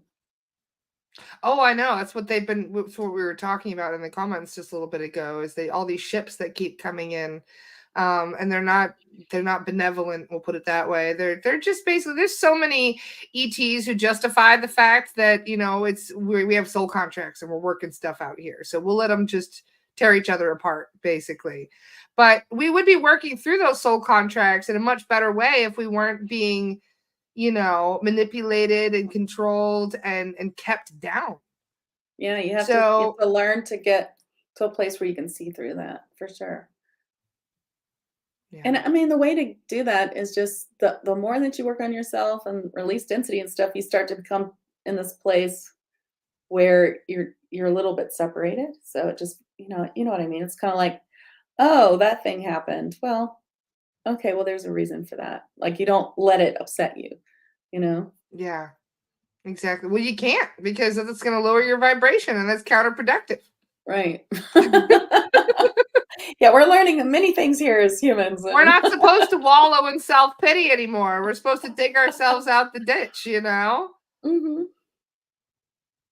Although some days I do feel like wallowing in the ditch. I'm not gonna lie. I'm so tired. You know, we're just like, we're so frustrated. But I mean, a lot of us have been dealing with this shit for over 13,000 years or longer. And it's like our souls are tired, is what it feels like. And that's my opinion. I just feel like I'm exhausted on a soul level. Well, that's part of what they're trying to do. They're trying to exhaust you so that you say, well, I don't know. I mean, everything's bad for me. Like, what's the point? Like, you know, like I always learn something new. It's something else I think is good for me is bad for me. Or like, I'm just exhausted by this. Or, you know, that's what they're trying to do. They're trying to wear you down. So you just go, fuck it. Yeah. It's like part of what they're I'll never say fuck it. That's the thing. That's one of the things about me is I'm always going to keep struggling even to the last second. Like I'm here to work. I felt that from the minute I was born. Like I've always been so busy, but it doesn't help too, because sometimes you need to rest. You're not supposed to be busy 100% of the time. So learning to relax. This is why I smoke. I'm not going to lie. It's the only time I can shut my brain off. It's the only time I don't feel guilty for not being busy, you know? Yeah, and it's funny because it's like many of us have this feeling of we really need to keep moving, keep going.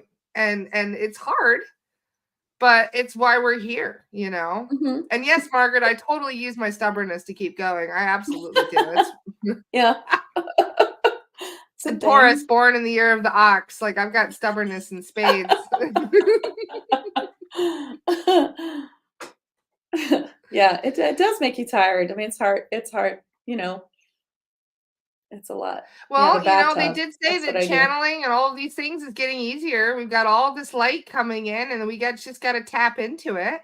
So this would be a great time to plug one of your classes or one of your, you know, your groups for learning, so we can start raising our vibration and learning how to channel too.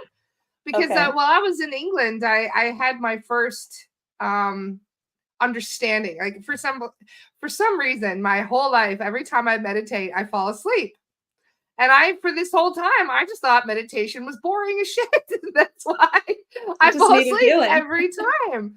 Well, that's the funny thing is I'm realizing now it wasn't until I started doing Jono's meditation for Gatekeeper, and I would pass out every time at the same spot. And I would wake up to Jono saying, okay, you're starting to come back into your body now. And I'm like, wait, I didn't even remember leaving. Like just a whole bunch just got skipped.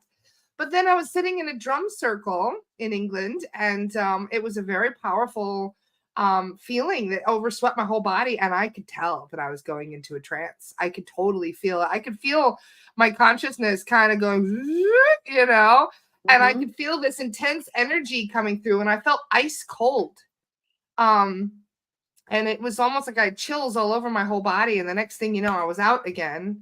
And then the funny thing is the only thing that brought me back was somebody snoring in the vicinity. I could hear snoring, and I'm like, somebody's really loud. And then when I came out, that's when I realized it was me. I was the one that was snoring. I was hearing my own snoring from like a third party perspective. And that's when I realized, holy shit, I've been going into a light form of trance this whole time. So for somebody like me who is just now having this huge realization, where would you take that to the next level? Well, do you still have that problem in your meditation? Every time. Yeah. Are you doing it while you're tired, or it doesn't matter? It's just not meditation either. I once a week I go for a float. I go for flotation therapy in one of those sensory deprivation tanks. And every time within 10-15 minutes, I'm out. And I come back within a minute of the light turning on, because I'm always sitting there thinking, I wonder how long it's been. And then the light will turn on immediately. And I'm like, holy shit, the hour is up already. Like, what happened? It feels like I was in there 10 minutes. Okay. So I think, yeah, same thing is happening there. It is. You're trancing, you're astral traveling. Usually when this happens, I tell people that it's because you need to take some other time for healing. So sometimes your spirit guides will take you right out of a meditation because they need you to heal something or they need to work on you, and this is the only time you're giving them.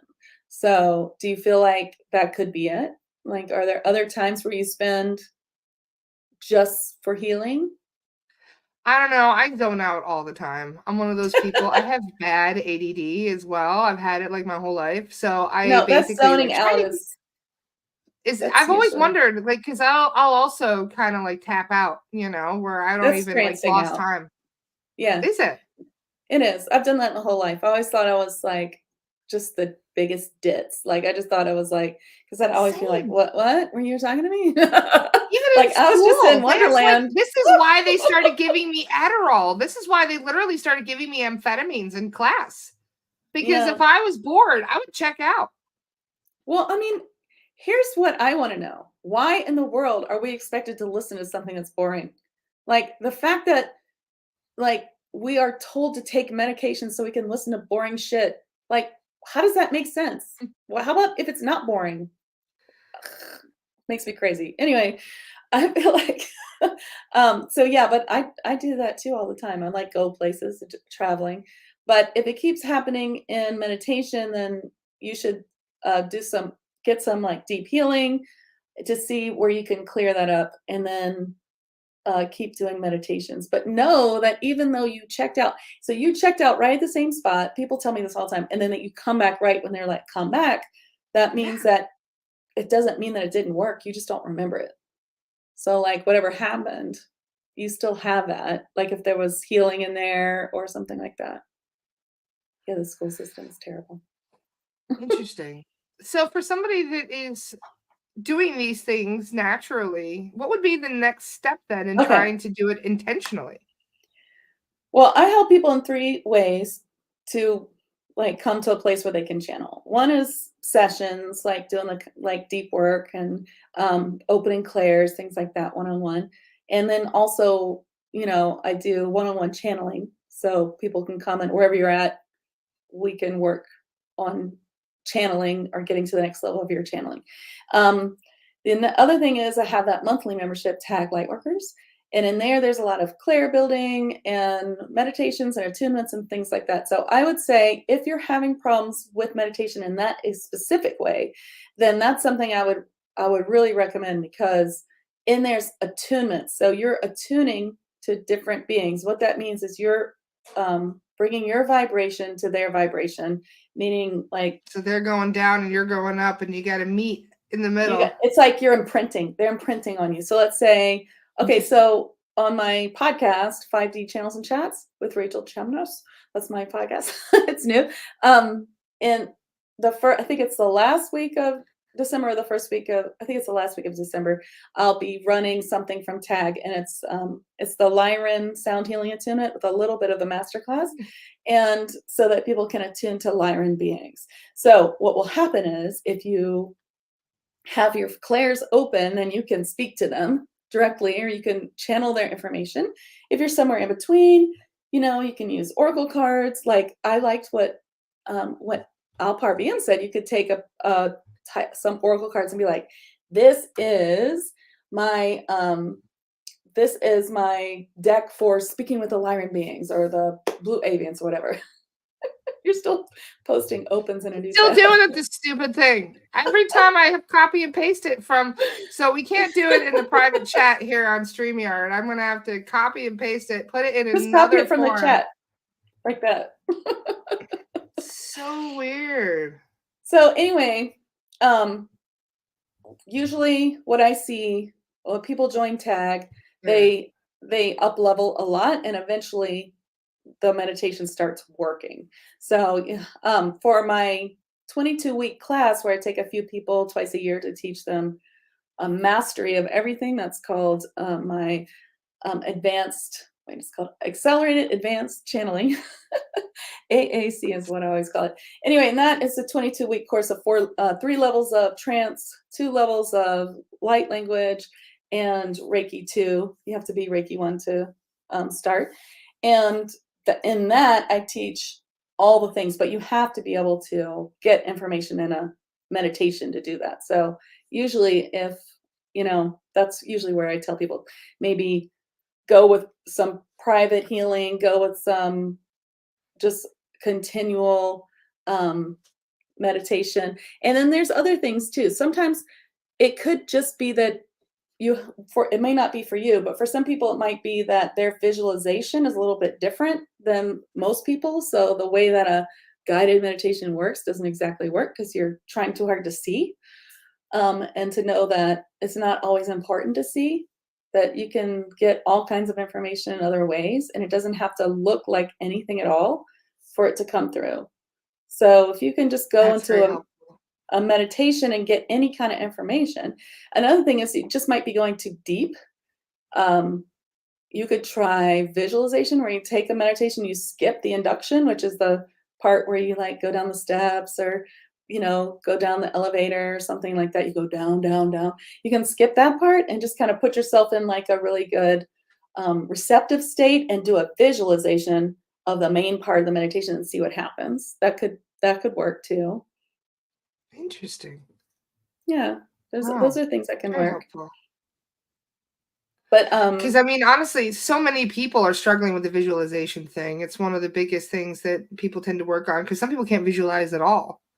yeah, well, then you So just can't, then that's okay. Then you have to learn how to do it in a different way. So, and sometimes your spirit guides, I mean, so I've really looked into this because since it's the main way that people can join my course, then you really need to figure out and help people pass that if they really want to take my course. So sometimes it's that your spirit guides have turned it off until you do something they need you to do. And that is usually what I find. It's like, I had a client who just could not, I mean, and there's two ways that people get stuck in the meditations. Either like what you say, they feels like they fall asleep, but they come right back when it's time to come back. Or people yeah, feel like they're listening, but nothing's happening. They're just in this void of nothingness. And sometimes it can just be that you don't really imagine things so well. So if you are going in a meditation and that's happening, like this Jessica says, having trouble with the imagery, then you want to imagine that you're listening to this guided meditation, but you're blind.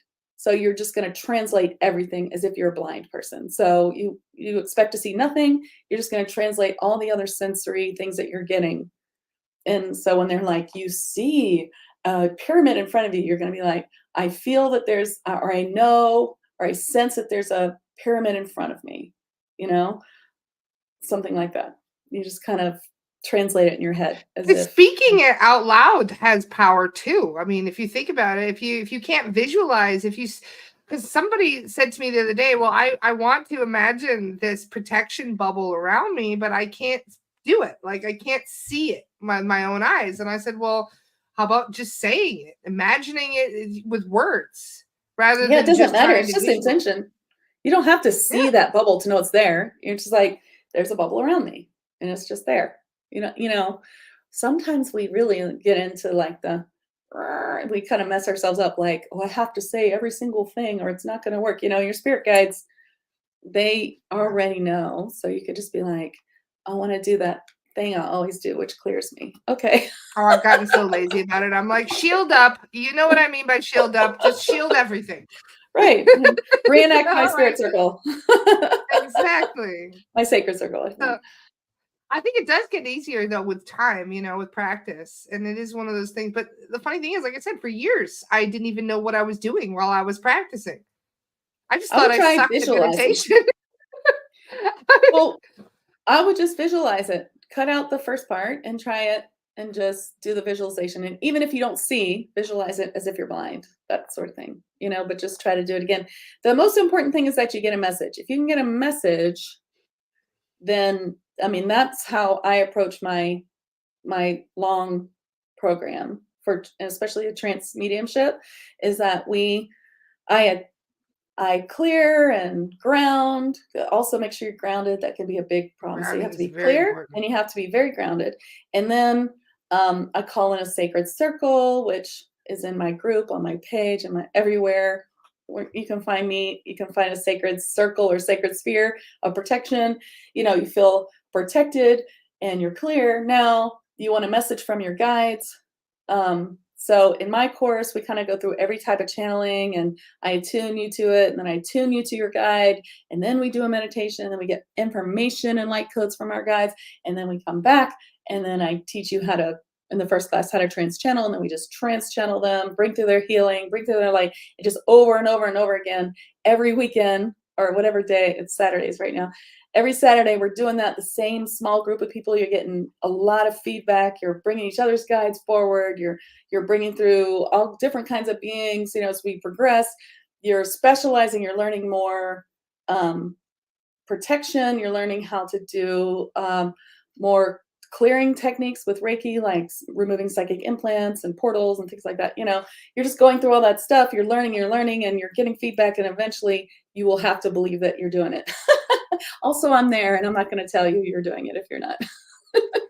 I help. I help you connect. And then, because to me, the way that they show me is like, the more you do it, even if you do it with help, even if you do it with me, like connecting you and holding space for you with Reiki and like helping that being come in, that you're doing it in your own space, that you're building this energy, you're building this sacred circle, you're building this energy. And over time, you're building neural pathways in your brain. So then it becomes easy. Then you don't need me, but for the first 5 or 6 classes, I'm like, I'm there helping you do it. But then you can start doing it. Or some people just do it, very easily. But if you don't, then you eventually do. So it's like a 22-week class. So we like get into it. You get like 5 different certifications. You get 5 or 6 different programs. You get all kinds of videos, all kinds of clair opening. I give all the things. Awesome. And when is this starting? My next one starts January 20th. Perfect. Cool. And so for you guys that I just want to make sure that they have the link for that. So I'll fetch it again here, unless you've got it. The link for that one is here. I'll send it to you. Is that the soundwavesheal.com link? Yeah, you can find everything in mine from Soundwaves Heal. But if you're interested in the accelerated, here, I'll give it to you. Accelerated advanced channeling. Then there is there's a page on that there. I just sent it to you. And you can read about it there and all the things that's in it. And then you can fill out a form for application, and then we can talk. Let's see if it will work for you. Because I really invest in my clients, so I want to make sure that they're, it's really going to work 100%. Oh, look, it did the same thing to me. It opens in a new tab. I told you if you copy her. Doing that? Okay, so copy and paste. I just did it though. I had to erase it. I removed it. It should be working. There you go. Well, no, Mercury retrograde is here to test us already. Except now you got accelerated on the end. Well, it's soundwavesheal.com/channel. That's what it is. But you can also find it under programs. I mean, just go to my website. Everything's on there. Awesome. Perfect. Well, thank you so much for joining us today. We've kept you on here for almost 2 hours, and it feels like 30 minutes. Like, it's always such an exciting chat with you. I love it. Thanks, Thank you for everything. And to be honest, I think I might sign up myself for your class. I'll see if I can squeeze it in there. I would love that. I would love to. There's so many things I want to do right now. I need to like clone myself like 5 times. Well, it's just 2 hours a week. But I'm very keen myself. That sounds very exciting. And I'm just so grateful that you came on and was able to, because I mean, channeling is a very special treat for us. So thank you very much for bringing in one of your guides today. And sure, anytime. And everybody can learn to channel if it really excites you to like see channels. It's probably because you're supposed to do it too. Because I used to be that way too. I was like so interested in all the mediumship things and the healing things. I want to be a channel like you, though. I don't want to completely check out, like I would rather I want to stay there, be in the passenger seat and be aware of what's going on than just being completely out and asleep. Because it's a weird feeling not being in my. Yeah, that's your choice. You can do that. But to be honest, even though I'm right there, it's like it'll leave me. And then I could watch it again. And I'll be like, oh, he said that? It's like I can remember a whole bunch of things he said right now, but it's like it doesn't stick because it didn't come from me. like came in and went that way, feels like. Yeah. So it's hard to remember what happened. And then I'll watch it back So and when say, you're "Ooh, channeling, or is it you know, are you able to just sit back and relax, or are you like listening and then repeating? No, that's listening and repeating is not trance channeling. That's just I didn't channeling. think so. Yeah. That's what I thought. That was just regular mediumship then. So this time I just felt like I was just really relaxed and I was just listening to him. And it feels interesting because they use your words and so they hunt around in your brain. And sometimes we speak because I might ask a question. But that time I wasn't asking questions at all. I was just listening because I thought it was interesting. And he was like, it's like I It could must I could feel see weird his when they're like thinking. going through the files in the back of your brain looking for Like, something. and I think that when they're showing me things, it's actually I can see their thinking. So, like, when you were asking that question about, and he wasn't sure what you were talking about, like the beings of the planet, he was showing me like the planet, and then he was showing me like, the cabal. And then he was showing like outside the planet, and then he was showing like these sort of interdimensional beings who were like very neutral. The cabal comes in layers. And they say And then they're neutral, but I am so not a believer in neutrality. I really don't. There's always, it's kind of like Sweden. Sweden, for example, claims that it's neutral, but they're still making weapons and selling them to people who, you know what I mean? Like they claim to be neutral. They're like, oh, we're not fighting anybody. We're not declaring war on anybody. And yet they make weapons to sell to people that declare war. So how are they even neutral? You know what I mean? Right. Like, it's one of those things where it's all a matter of perspective Chaotic and opinion. Neutral. Chaotic neutral is the perfect way to put it, Laura. Exactly. Like D&D. It's just like chaotic neutral. It's like they claim to have like this impartial attitude, but if they really did, they wouldn't even be here, in my opinion. If you're truly impartial, you wouldn't even be watching. He was just kind of showing me it's a couple of beings that do the same thing on all planets, or like it's just they just follow rules. So maybe they're not perfectly impartial, but they have to follow these rules. I don't know. That's what he showed me. Not a fan of rules either. I hate rules. Rules are stupid. I hate rules. That's rules are made to be broken, in my opinion. I've always rules are full of it. That's how exactly. So funny. I'm glad we're on the same wavelength there because like I really do appreciate them, and I know they're listening, so I just want to express that. I'm very grateful that they're here and that they're observing and kind of, trying to keep things from getting too chaotic, I guess would be the word to put it. But I also feel like we're kind of on our own at the same time. And it's kind of like they're watching a TV show, seeing how it's going to go rather than trying to influence. I don't know. It's kind of, this whole situation is a mess. I think there are many types of those beings, and he was being simple about one kind, to be honest. It seemed like there were others when he wasn't sure which ones you were talking about.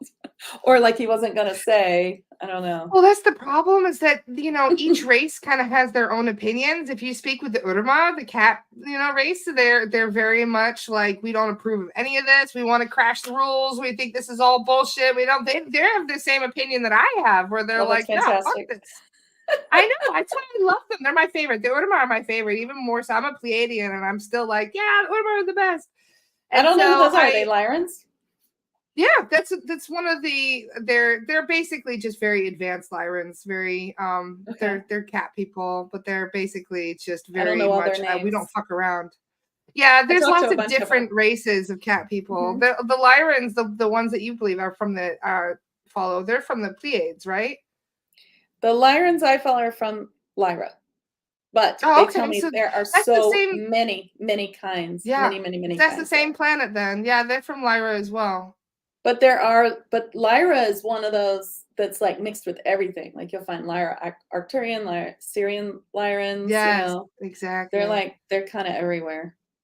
Out of all the ETs, I think they're our mutual favorite. Everybody, we all just adore the Urma. We really do, yeah. But the Avians are cool too. Don't get me wrong. Like I'm very much into all of these ETs that come here because they've been influencing us since, before Egypt. That's why they're all over the walls there. And so it's been a really exciting thing to learn about all of these ETs that come here. I just wish we could meet them in person. Like I like don't get me wrong, channeling is awesome, but I'm ready to see some ships now, I know. I'm ready to see that too. I've seen them before in a way where it was like they were standing in front of me. But most of the time it's not quite like that. And it's still like I'm still looking at the cabinet, but then I'm also seeing that there's a being standing in front of the cabinet. It's trippy.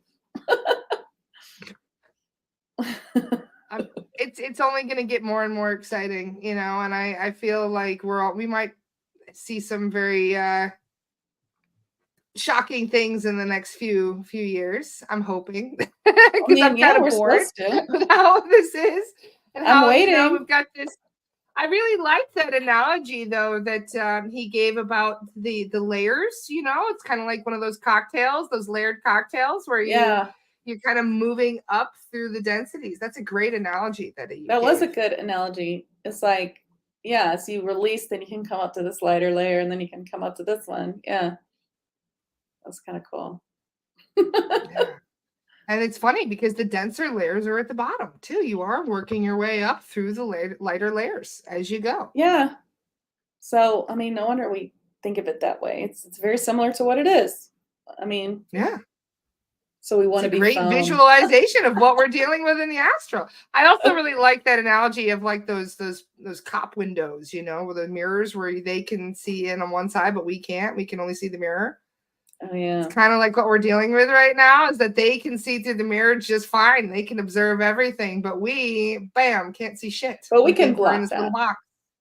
You can totally block them. I block them all the time. You just have to know when, you got to block them again. we visualize a wetsuit and like an invisibility cloak and a whole bunch of stuff when we do our practice. So that's kind of same idea. I do things like outside the house, things like that too. Just visualize your whole house being in a circus tent, like basically nobody can come in. Yeah. Turn them away. The little mirrors, like, like you don't see us. We're not here. You have to be careful with that. Yeah, that's also true. You don't want to go opening portals either. Well, you have to be careful with how much you want an invisibility cloak, because then you don't want like a car to drive into your house. So if you've ever done this exercise where you're like, you park in a place where you don't want a ticket and you're like, nobody can see my car here, and like that, then you learn quickly that nobody can see your car, and then you can get it. So you have to be holy very specific, shit! Like, and then somebody bumps into it, like, I swear you didn't see it. Nobody can see this parking meter might be better, or nobody can see my expired registration. I do that all the time. Is that I put my car in a protective bubble. Because like rather than I do that. My clicker doesn't work for my button, so I can't lock my car. So I just walk away from my car, imagining that it's being protected in this big bubble. So it'd be really funny if that actually happened. If somebody were to be like, "No." Well, it just depends where you're saying protective or invisible. You just have to make protective, not invisible. Yeah. It's specific. Very important to discern between the two. Good to know. That's so funny. Gotta love it. They're all having conversations about the Urma and the Avians in the comments here. I love that. You can tell though, we've been talking about these things for so long. Like it's one of our favorite topics. So if you're curious, I'll send you a couple links from our sources. Awesome. Yeah, it's a great conversation we'll have for another day. Okay. Thank you so much, Rachel, for joining us. Thanks, this has been a really fun conversation as always. Thank you so much. It was fun. Be sure to check out her website, guys, and her classes if you're interested in mediumship development and trance mediumship, because it's only going to get more exciting and fun from here. I just know it. It's good thing to have. Exactly. Guys, what to do. Yeah. Awesome. I love you guys. Thank you so much, Rachel. I'll catch you guys tomorrow. I hope you have a wonderful afternoon, and I'll speak to you guys soon. Okay, bye everybody. Bye.